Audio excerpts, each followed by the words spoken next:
It was in the cold winter of '07 that the first dirt moved to carve a new pond next to the Crooked River, where the plan was for fish, ducks, birds, and small mammals to call home. Since it's sometimes necessary to take away that kind of natural habitat to build a highway, ODOT's biologists thought this would be a great way to create a place where the Crooked River water could fill a pond and create a new wetlands where none had used to be, banking it against the need to cover such a pond elsewhere.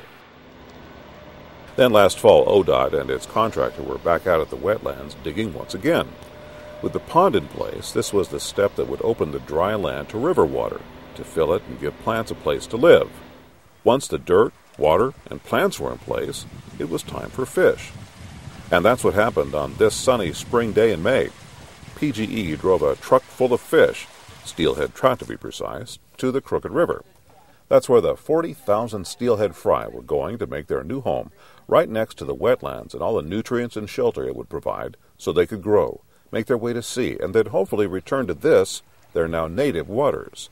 This was the nearly full reestablishment of the cycle of life that used to exist here some 40 years ago. I think it's a historic event. Yeah, it's pretty neat. I think there's a lot of people that didn't think they'd see this in their lifetime. By the time these fish were placed in their new home, ODOT, PGE, the city of Prineville, and more had been planning and pushing this project for years.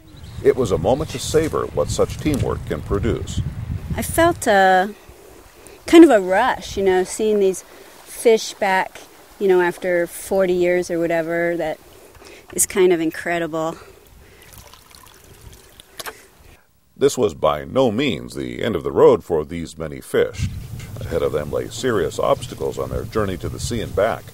Only a few may actually make it the whole way, out and back to the home that ODOT made possible.